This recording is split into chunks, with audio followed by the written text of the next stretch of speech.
ಯೆಮೆನ್ನಲ್ಲಿ ಮರಣದಂಡನೆಗೆ ಗುರಿಯಾಗಿರುವ ಕೇರಳದ ನರ್ಸ್ ನಿಮಿಷಾ ಪ್ರಿಯಾ ಅವರ ಬಗ್ಗೆ ಈಗ ಇಡೀ ದೇಶದಲ್ಲಿ ಕಳವಳ ವ್ಯಕ್ತವಾಗಿದೆ. ಜುಲೈ 16ರಂದು ಅವರ ಮರಣದಂಡನೆ ಜಾರಿ ನಿಗದಿಯಾಗಿದೆ ಅಂತ ತಿಳಿದು ಬಂದಿದೆ. ನಿಮಿಷಾ ಪ್ರಿಯಾಳನ್ನ ಉಳಿಸೋಕೆ ಇನ್ನೂ ಸಾಧ್ಯವಿದೆಯಾ? ಕೊನೆಯ ಕ್ಷಣದಲ್ಲಿ ಯಾವುದಾದ್ರೂ ಪವಾಡ ಸಂಭವಿಸಬಹುದಾ? ಭಾರತ ಸರ್ಕಾರ ಮತ್ತು ನಿಮಿಷಾ ಪ್ರಿಯಾಳ ಕುಟುಂಬದ ಪ್ರಯತ್ನಗಳು ಫಲಿಸತ್ತಾ?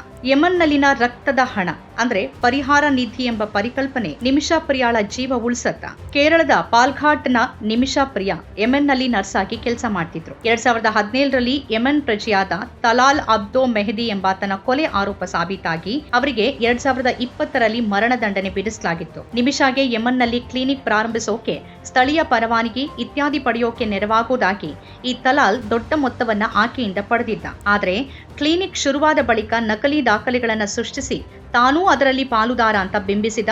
ಜೊತೆಗೆ ನಿಮಿಷಾ ತನ್ನ ಪತ್ನಿ ಅಂತಾನೂ ದಾಖಲೆ ಸೃಷ್ಟಿಸಿದ. ತಲಾಲ್ ನಿಮಿಷಾಳ ಪಾಸ್ಪೋರ್ಟ್ ವಶಪಡಿಸಿಕೊಂಡು ಆರ್ಥಿಕವಾಗಿ ಮತ್ತು ದೈಹಿಕವಾಗಿ ಕಿರುಕುಳ ನೀಡುತ್ತಿದ್ದ ಅಂತ ಹೇಳಲಾಗಿದೆ. ಅವನ ಕಿರುಕುಳದಿಂದ ತಪ್ಪಿಸಿಕೊಳ್ಳೋಕೆ ಮತ್ತು ಪಾಸ್ಪೋರ್ಟ್ ಮರಳಿ ಪಡೆಯೋಕೆ ನಿಮಿಷಾ ಆತನಿಗೆ ಅಮಲು ಬರಿಸುವ ಇಂಜೆಕ್ಷನ್ ನೀಡಿದ್ಲು.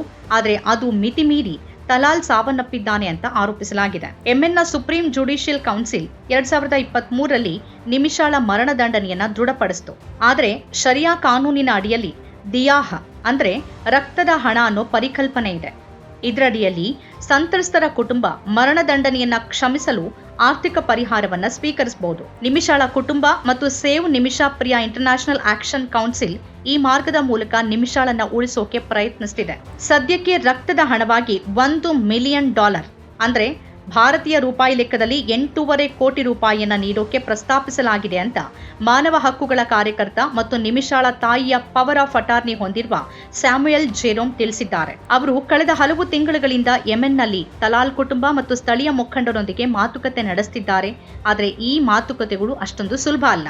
ಯೆಮೆನ್ನಲ್ಲಿ ಚಾಲ್ತಿಯಲ್ಲಿರುವ ಅಂತರ್ಯುದ್ಧದ ಪರಿಸ್ಥಿತಿ ಮತ್ತು ಭಾರತ ಹೌತಿ ಬಂಡುಕೋರರನ್ನ ಗುರುತಿಸದ ಕಾರಣ ನೇರ ರಾಜತಾಂತ್ರಿಕ ಮಧ್ಯಪ್ರವೇಶ ಕಷ್ಟಕರವಾಗಿದೆ. ನಿಮಿಷಾಳ ಪತಿ ಟೋಮಿ ಥಾಮಸ್ ಅವರು ತಮ್ಮ ಪತ್ನಿಗೆ ಮರಣದಂಡನೆಯ ದಿನಾಂಕವನ್ನ ತಿಳಿಸಲಾಗಿದೆ ಅಂತ ದೃಢಪಡಿಸಿದ್ದಾರೆ.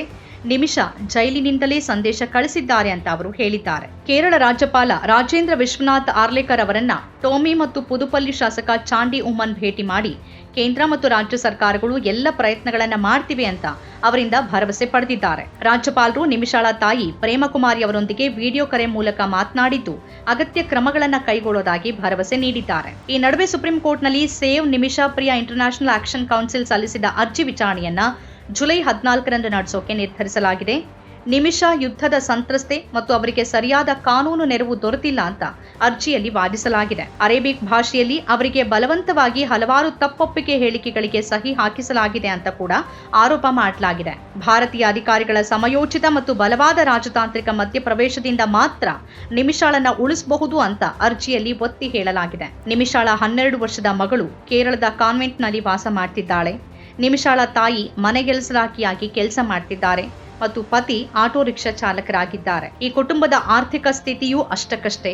ಇಂತಹ ಕಷ್ಟದ ಸಂದರ್ಭದಲ್ಲಿ ನಿಮಿಷಾಳ ಜೀವ ಉಳಿಸೋಕೆ ಇಡೀ ದೇಶದ ಕಣ್ಣು ಯೆಮೆನ್ ಕಡೆಗೆ ನೆಟ್ಟಿದೆ. ರಕ್ತದ ಹಣವನ್ನ ಸಂಗ್ರಹಿಸೋಕೆ ಸಾರ್ವಜನಿಕವಾಗಿ ಹಣ ಸಂಗ್ರಹಿಸುವ ಅಭಿಯಾನವೂ ನಡೀತಿದೆ. ಈ ಹಿಂದೆ ಸೌದಿ ಅರೇಬಿಯಾದಲ್ಲಿ ಮರಣದಂಡನೆಗೆ ಗುರಿಯಾಗಿದ್ದ ಕೇರಳದ ಮತ್ತೋರ್ವ ವ್ಯಕ್ತಿಯನ್ನ ಇದೇ ರೀತಿಯ ಸಾಮೂಹಿಕ ಅಭಿಯಾನದ ಮೂಲಕ 34 ಕೋಟಿ ರೂಪಾಯಿ ಸಂಗ್ರಹಿಸಿ ಉಳಿಸಲಾಗಿತ್ತು. ಅದೇ ರೀತಿ ನಿಮಿಷಾಳನ್ನು ಬಚಾವ್ ಮಾಡೋಕೆ ಸಾಧ್ಯವಾಗುತ್ತೆ ಅಂತ ಆಶಿಸಲಾಗಿದೆ. ಜುಲೈ 16ರ ಗಡುವು ಸಮೀಪಿಸ್ತಾ ಇದ್ದಂತೆ ಪ್ರತಿಯೊಬ್ಬರೂ ನಿಮಿಷಾ ಪ್ರಿಯಾ ಅವರ ಬಿಡುಗಡೆಗಾಗಿ ಪ್ರಾರ್ಥಿಸ್ತಾ ಇದ್ದಾರೆ.